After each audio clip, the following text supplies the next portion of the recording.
Okay, good morning, everyone. I hope you have been able to, you might have watched the videos and many of you have attended the class yesterday. I hope you understood many things and we will continue a few more. This is also a practice one. I would like you to present or try to discuss openly. That will be better.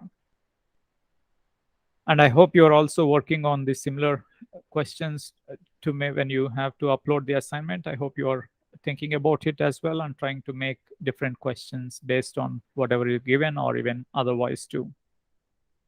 When you start making your original questions with original analytical questions, that is the highest form you can think of in your skills, because you would have known the answer and you're making a question that is not ambiguous and challenging and challenging too.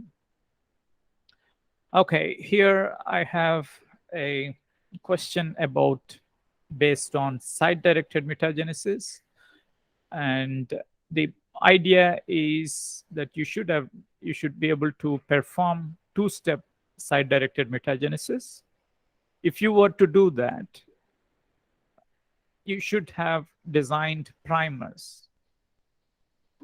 And if possible, please try to do this. These questions are already uploaded on your GCR. I hope you are able to look at that as well. So I want you to design primers for two-step PCR. If you remember two-step PCR, it contains a total of 3 PCRs, one step and the other step, and then you will mix the products and you will get a final product at the end like this. So you are supposed to make 4 primers in total. And the point is to make a mutation and the data is given to you. Only single strand is given. You have to make it, of course, the double strand of it. And then the site-directed mutagenesis, they want to make a mutation in this particular codon. Is AAC to TAA. So how would you do that? I mean, you should demonstrate your abilities. This question will test your abilities to two-step directed PCR, and then your ability to design the primers as well. Okay? And that's not the end of the question. It also asks you to describe the consequences of these changes.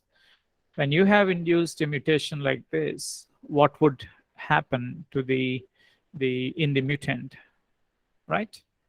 Like last time in the last class we have discussed about some of the mutations. I said in this case in the sequencing, what would happen if there is an insertion of one base? What would have happened?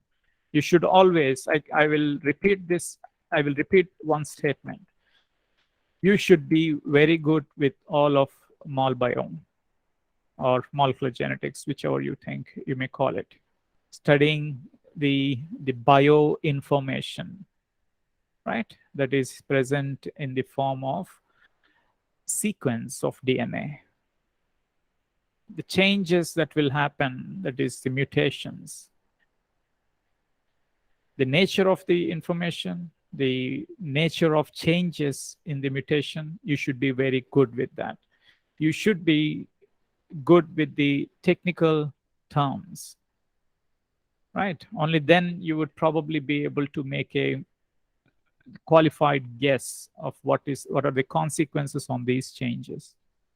Can anybody, can you please try to solve this question?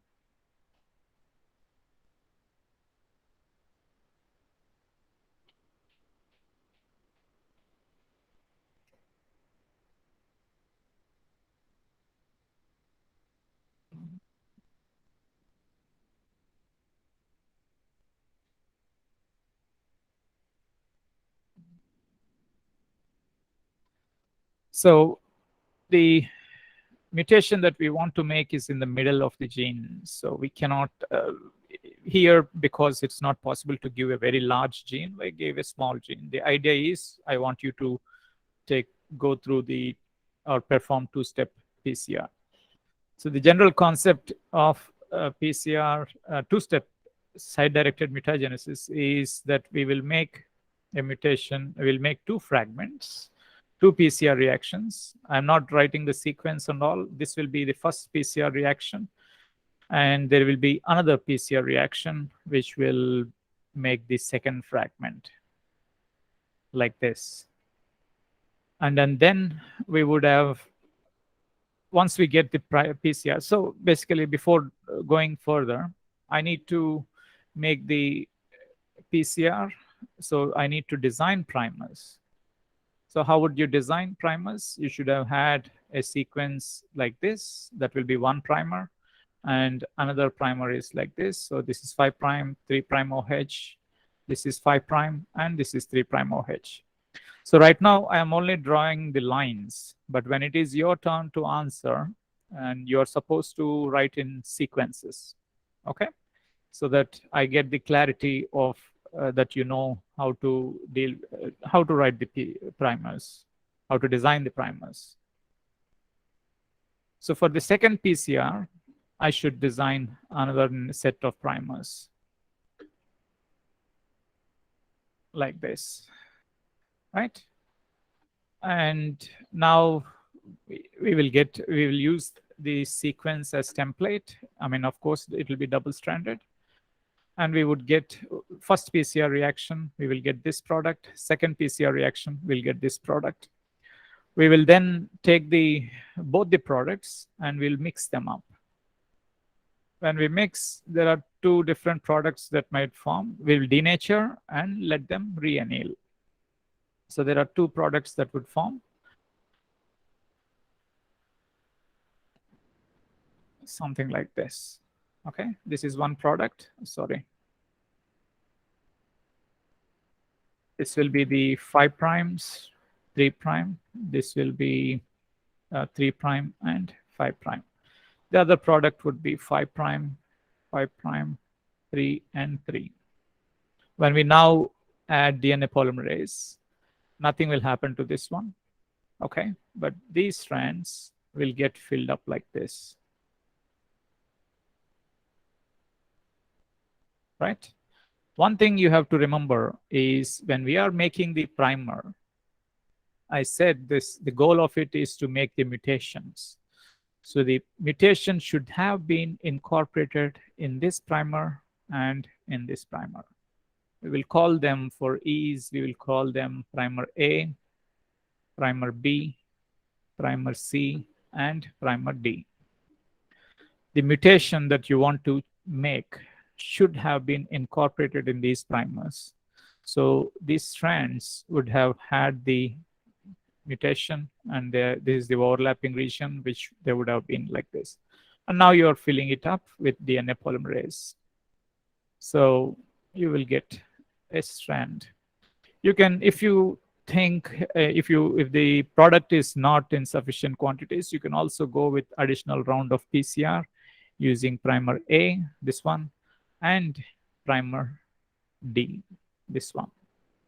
Now you can amplify the fragment, and whatever the fragment now you will have is having the mutation, right? So that is the way you should solve it. So I'm not going to discuss about the whole answer of giving this. I'm giving you a general idea so that you can fill up the rest of the answers when you're supposed to submit the assignment that is given in the Google Classroom.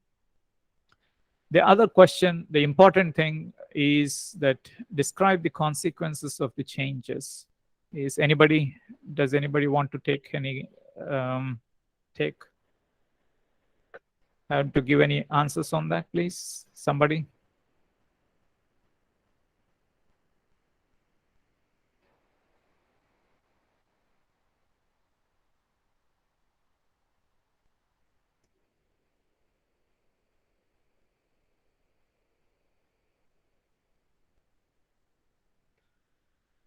This DNA is already given in codons, and this is a sense codon. We don't have to mug up what it codes for.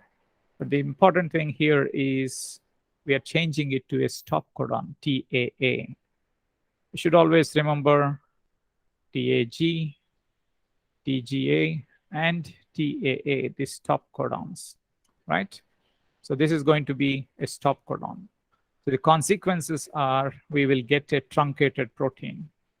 Here, the protein is, say, 1, 2, 3, 4, 5, 6, 7, 8, 9, 10, 11, 12, 13, 14, 15, 16, 17, 18, 19, 20, 21. It has 21 amino acids. This is a stop codon. And you can also say many more things about it. What is the expected molecular weight of this protein? Can you tell? A protein that will be coded by this gene? Can anybody say? A theoretical approximate molecular weight.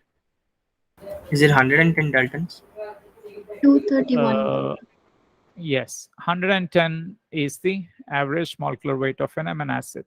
So if you multiply 21 into 10, you get some number, and that is the average molecular weight of an amino acid, the protein encoded by this particular gene. Okay. Now, after making the site-directed mutagenesis, what will it be? You will only have 1, 2, 3, 4, 5, 6, 7, 8, 9, 10. This is a stop codon. So 10 into 110. Then you'll get an average molecular weight. Okay. These are some ways of how you can remember. And when this is a good opportunity when you talk about many questions that we are doing in this course. It is all majority of it is to recollect the biology that we have learned, molecular biology and those things. And it is also to apply, right? So the job of a scientist, as we discussed last time, is to squeeze as much as information that is accurate to the best of the possibilities. If I just gave and you only design primers and left it, then you know the technique, but you don't know beyond it, probably. But if you want to think and perform things like a scientist, then we try to get more information that is not very obvious. We should be able to deduce based on our experiences and our knowledge base. Okay. Any questions in this? Okay. So here is a question, and it is simple and easy. I will wait for you. And actually, I don't want to discuss also, but yeah, solve it. The description is it's a cloning experiment. Describe the steps for cloning gene X into the given expression vector. The unique sites are given. Actually, it is a question of also restriction mapping. But right now, I'm not going to discuss about it. I shared the restriction mapping assignment long time ago. I don't think I have received any responses. But that's irrelevant right now. I want you to solve this. How can I clone?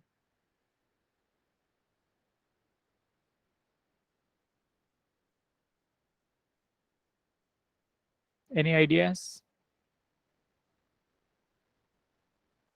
So we can add adapters for EcoR1 sites because it is the only unique site in the vector as well.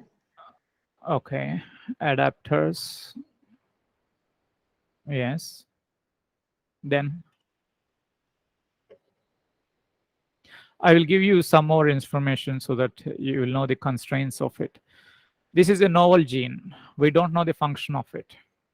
Okay. I want to have this gene expressed. So if I'm using adapters, would I get an expression this way? I mean, cloned it in this way or in this orientation?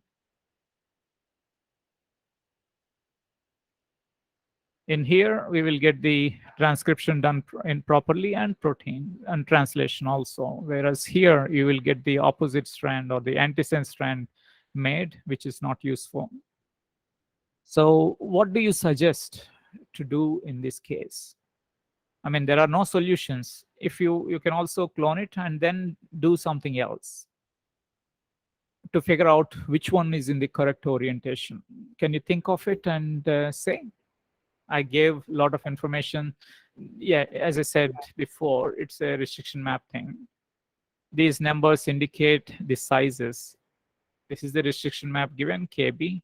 This is another KB and KB.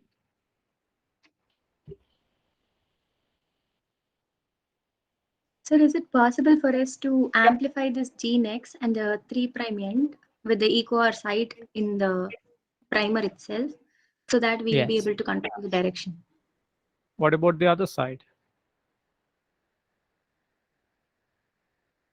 Other side could be a blunt end, and once the vector is subcloned into the bacteria or the How would you response, treat the vector? You should also have, say, your idea is that, once again, please. Sorry. So your idea is to have EcoR1 included in the primer. So we have EcoR1.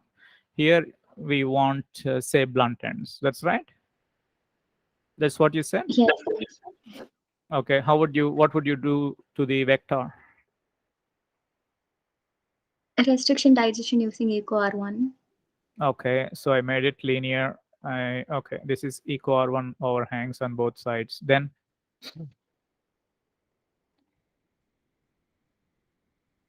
Ligate I'll them write both. So only the eco-R1. 1 second. So I will put this in blue color. So I digested it, as you said. This is EcoR1. EcoR1. How would we ligate? So one end would have the sticky ends, so it will be Which compatible. one? But the other one, This one. This one? yes, yes, sir. Why wouldn't it be this one?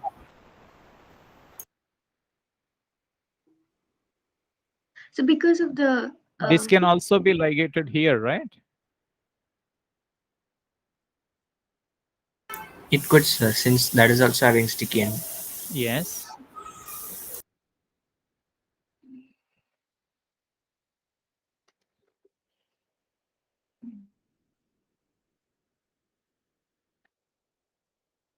Assume there is no possibility. Then what would you do? How would you figure out which one is correctly?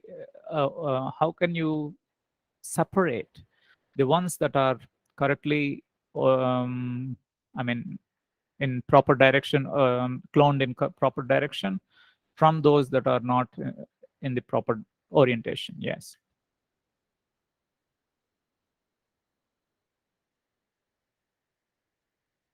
I gave the KBs. You can use restriction mapping to figure out which one is in the correct orientation. How would you do that?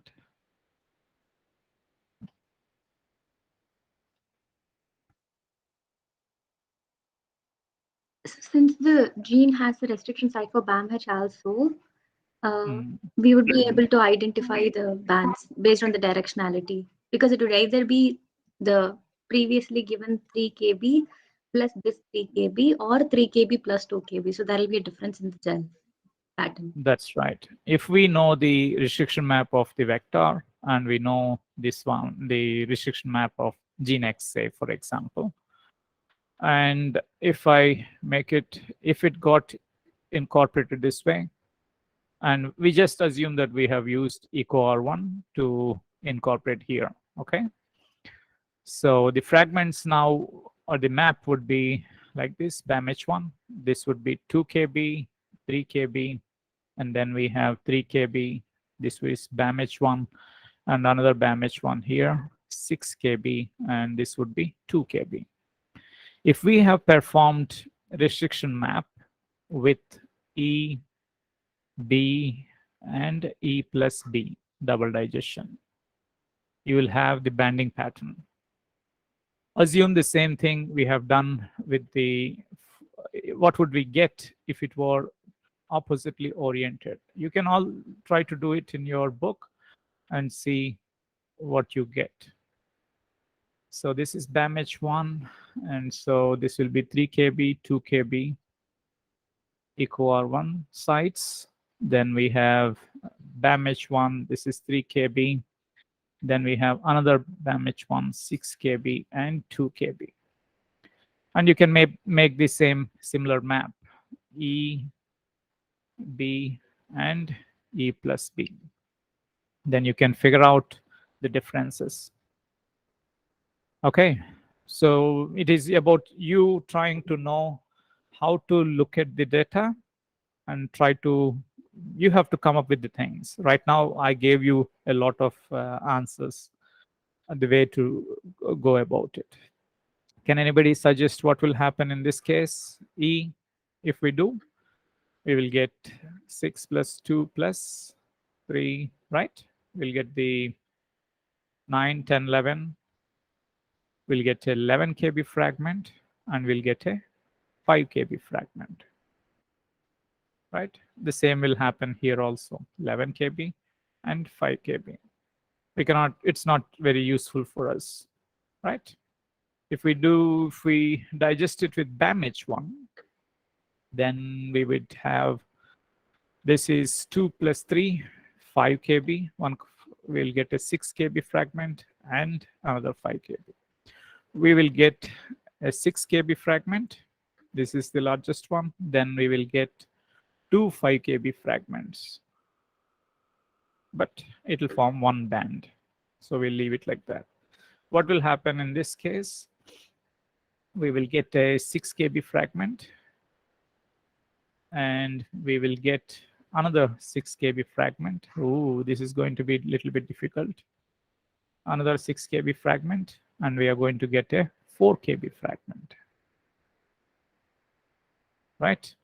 And if you are digested with all, and then it's not useful at all, right? We'll get 2 kb fragment. We'll get 3 kb fragment.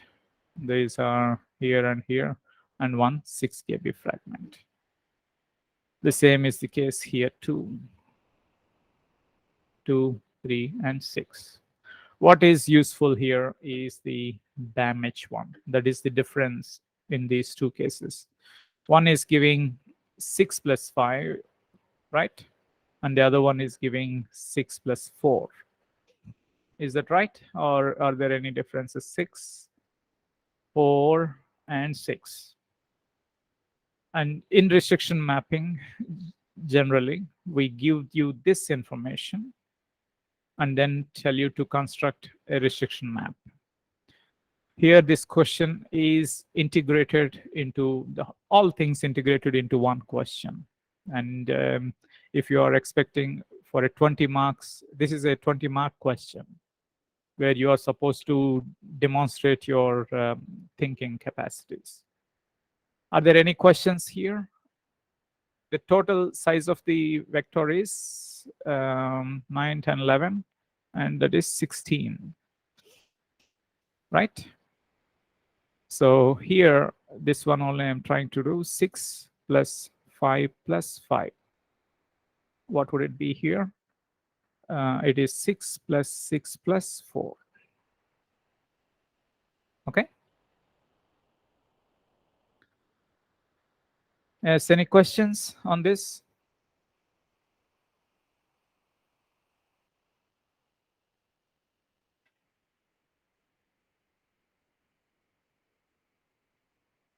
Anybody?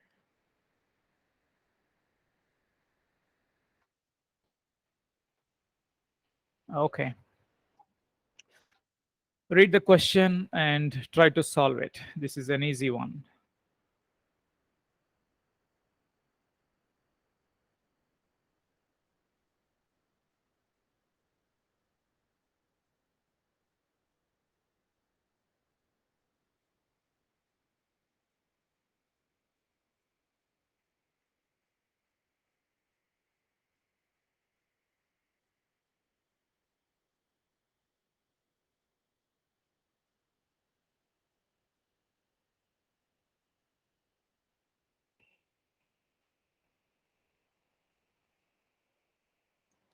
Are you solving it? This question is something like a DNA strand is given, and you are supposed to get the sequence. So they already sequenced it using maximum Gilbert method, and they got this banding pattern. So you should be able to figure out how figure out the sequence like we did in the last class. We did for Sanger's method, and then we have this sequence. So you will get the actual base sequence of the strand. Then the question continues. So if the same template is given to you and you used to sequence it using Sanger's method, how will the gel look like? In this scenario, I'm not going to solve, I would want you to think in this. If you had A, G, A, C, T, A, G, say for example, that's the sequence, and you would have had the end labeling, right? End labeling is done on the 5' side. So you will have chemical degradation like using these reactions, and then you will get a strand like this. You'll get the sequence of it. That's how maximum Gilbert method works. Or for simplicity, can you tell me, for just for fun, what is the base here? Faster, anybody? We are reading the sequence, so tell me Sir, what is it? sir, isn't it A, sir?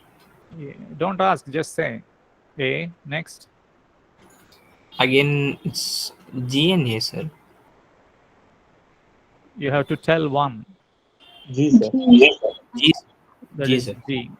This reaction will tell you that it is either A or G. This will say if it is A, if it is G or not. Here we are saying it's A because you see A, There is no G, sir. no G, so it says it is not G, so it must be A. And when you make sentences like these, your thinking also becomes better. This is telling you that it is A or G, and the G reaction is telling it is G, so it must be G, like that. Language, the way you think, and language itself has everything incorporated. So when you think, you should think in terms of solving the problem, trying to deduce stuff. And when it becomes mainstream, what I mean is general way of your thinking, then your logical capacities and cognitive skills have reached a bigger, higher level. Okay, tell me the sequence. Next. Next is T, sir. G, A, G, sir. My bad. G, A, A. Then this is C. Then that's T. faster. Just keep reading. A, G, G, C, G, T, C, A, T, G, Right. T. Is that correct? Okay. Anyway, you would have gotten that sequence. That sequence, that whatever sequence you got, is actually the one that you have here, right? That is what you would get. That is with maximum Gilbert method. If you were to do the same template is given to you and told you were supposed to do Sanger's method, you would have designed a primer and performed. You would use dideoxy method. We do the reactions. food reactions. Yes, Individual reactions. AG. Individual That's right. dideoxy nucleotides. That's right. You would have performed like this fragmentation and all. What you read on the gel is of the complementary strand. What you're seeing on the gel is actually the strand that you're making, not of the template. In maximum Gilbert, we take the template directly, degrade it, and read the sequence here like this. What you see on the gel if on Sanger's method, usually it is of the complementary strand. These are the bands that you're actually looking at, right? So typically you will see that maximum Gilbert method is showing, say, if there are two strands, the top strand is your template, say, for example. This is what maximum Gilbert method will give you. In Sanger's method, what you see on the gel, okay, from on the gel, you would see of the complementary strand, the new ones that you're making. Okay, so keep that in mind. If we say one strand is given to you and you're doing it, doing by maximum Gilbert method as well as by the Sangus method, then maximum Gilbert method will say the top strand, Sangus method will give the information of the complementary strand. From complementary strand, we can always read the other ones. We can determine the top strand as well. So you need to keep those things in the mind. Okay, this is a typical question I give, and it is a self-study. And there are many things we discussed yesterday. We spoke about his tag, right? I want you to find out what are all these things. What are they? Okay, you also must be knowing what is F1 origin, ampicillin resistance gene, and origin of replication gene. Why are they there? What is the application of this kind of a vector? Okay, try to find them out right now in your when you submit your assignment. I would want you to learn and know what is present in each of these cases. What is the significance of each of these genetic elements that are added? How are they useful in our applications?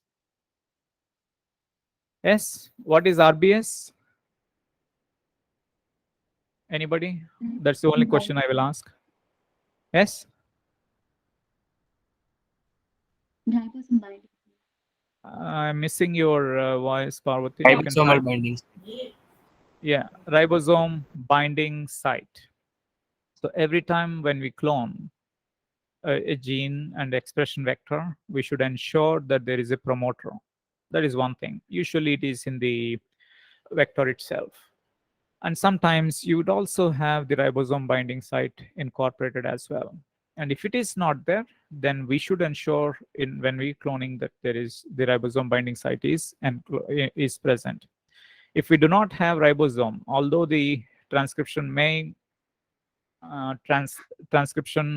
produce the mRNA, because there is no ribosome binding site, it will not bind to the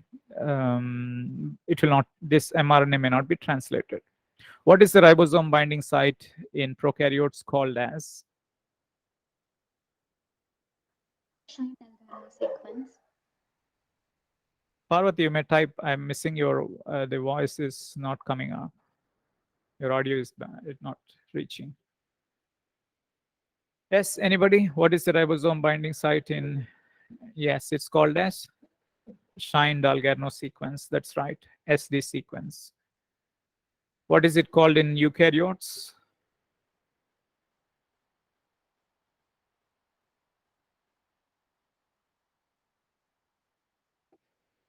Yes, what is it called in eukaryotes? Cossack sequence. That's right, it's called as Cossack sequence. But translation in eukaryotes is much more complex than in prokaryotes. There is a G cap, right, in eukaryotic mRNA, and it is very important for ribosome recognizing mRNA. F1, that is your job. You have to Google and try to know these things. When you're searching it, just don't type epitope. Type it epitope expression vector. Then you would get relevant data. Say express, this is a trademark. You can just go express with this proper spelling and say expression vector. You will get the details of it. So you need to find those things and provide it as an answer. I think that's it. We don't have more. If by this, we have finished all the questions, I guess, of whatever I have given you in the assignment.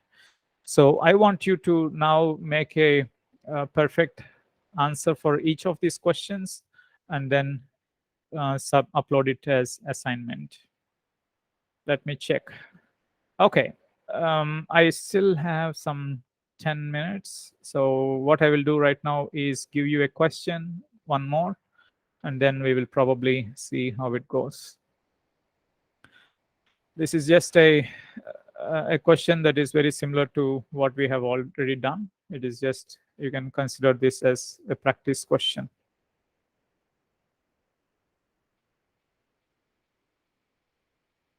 This is with the blotting techniques.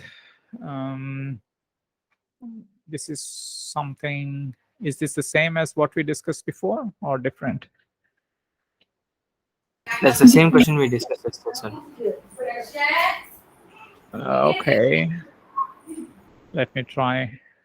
No, I think it is different actually, but let me check. No, sir, that is the same question which we discussed yesterday. Because I was This is the mentioning. same? Difference. Yes. Different, I think. Northern blot. Then something will be different. You have to look into it and try to solve. Northern blot second sequence. I think the northern blot is varying. Okay. I Just think the let me southern blot. check. I One think the second. southern blot is the same one, but the northern blot has a Wait. different. Yes, I sir. will figure it out. This is the one that we have done. So let me check.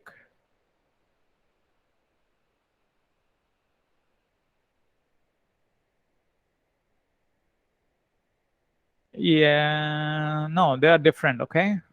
The other ones I gave in the assignment that is given in your book, in the Google Classroom, they're different.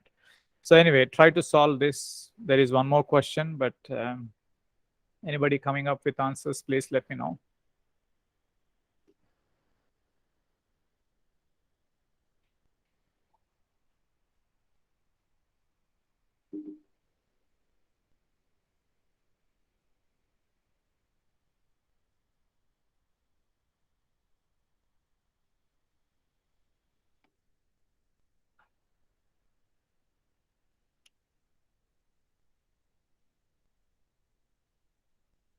Where is it?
Any suggestions, anyone?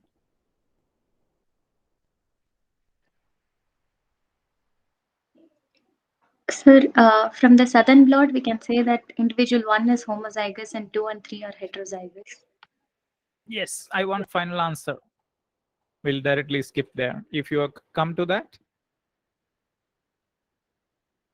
So in the case of, like, shall we go to the northern blot and the western blot, sir? yeah, final. I want, say, for example, there are 3 alleles, right? Allele 1, 2, and 3. Allele 1, 2, and 3, sir. Yeah.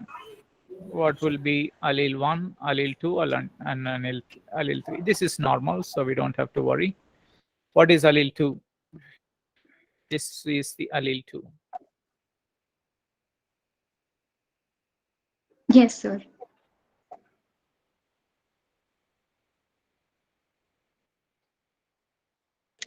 It is getting transcribed and translated properly. This is what is happening. And this is what is happening. Right? First thing is we should be able to identify which is belong to I2. This is I2, this is I2, and this is I2. Of course, if we put I1, it'll be easier, I guess. This is from I1. So And this is I1. so heterozygous I2, and the next one is heterozygous I2, I3. No, that is okay. Just tell me about what is I2. What kind of mutations do you expect them to be? There could be a gain of restriction site, sir. There's an From additional restriction site, maybe. Why do you say gain of restriction site? What does this tell you, northern blot? It's lighter than I1, the molecular weight. Why is it lighter? Due to deletions?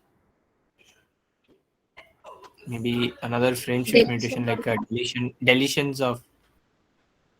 This maybe means deletion. that the transcript is smaller. Does that mean that transcript is small or not? It is small, sir.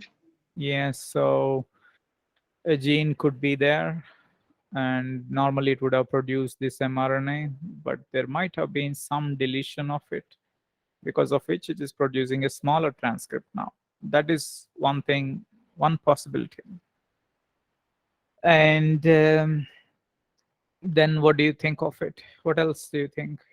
From I2, this is, I said I2, right? Yes. So from Western blot, what do you think? This is producing, say, ORF is something like this. And there is a long ladder region, for example, it would be producing a protein like this. But although there is a deletion, you're having a larger protein. Oh, why could that happen? How could that happen? That's unlikely. Just for a question of, just as a question, it's okay to discuss that. Say maybe there is a deletion in the end, not in the middle or somewhere, because of which the stop codon might have been lost and the ladder region is also getting translated. Okay, this is just a theoretical question, so you can think it of like that. Do you agree, or do you have other possibilities? You can also discuss that. The point is, what you should remember is there is a smaller transcript than the normal one, but the protein is larger than the normal one. How do you explain that? It's unlikely in real life scenario that it would happen. And if we compare this northern blot and here, both are showing smaller fragments, so the likelihood of that it is a deletion is very high instead of gain of a restriction site. Okay, the only awkward one will be to explain how can it produce a larger protein. And the only possibility, if I can see it, will be loss of a restriction site, because of which the ribosome is translating even the 3' end regions, also untranslated regions. They are also translated and making a larger protein.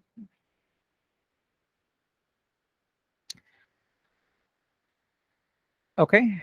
What about I3? I forgot about it. This could be a deletion and a loss of stop codon because of this deletion. What is I3? I3, this is I2, so we don't bother about it. This is I3. It is larger fragment. What can you tell? From northern blot, you don't see anything anywhere. There is only one band that is corresponding to the I2 of here. And in western blot, you don't see any product. If you don't have a transcript, you won't have a protein as well. So how do you explain that? There could be a loss of promoter regions.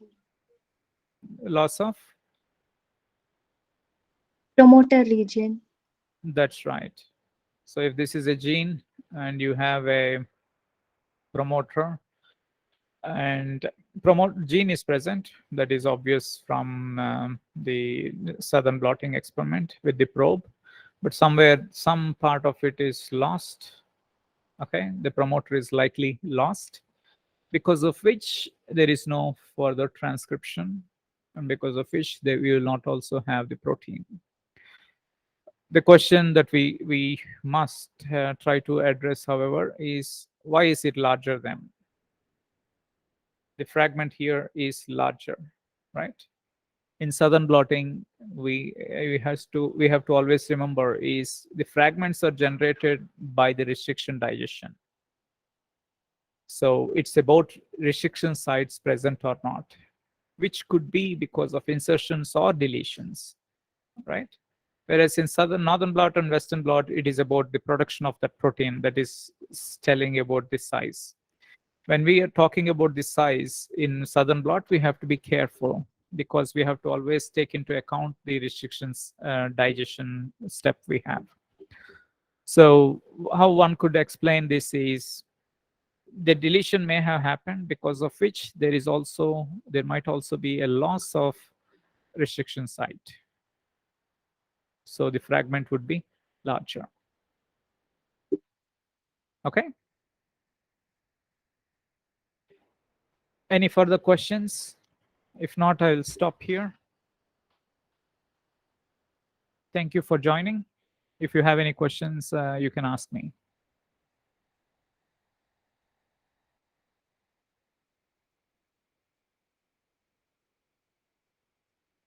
No questions then?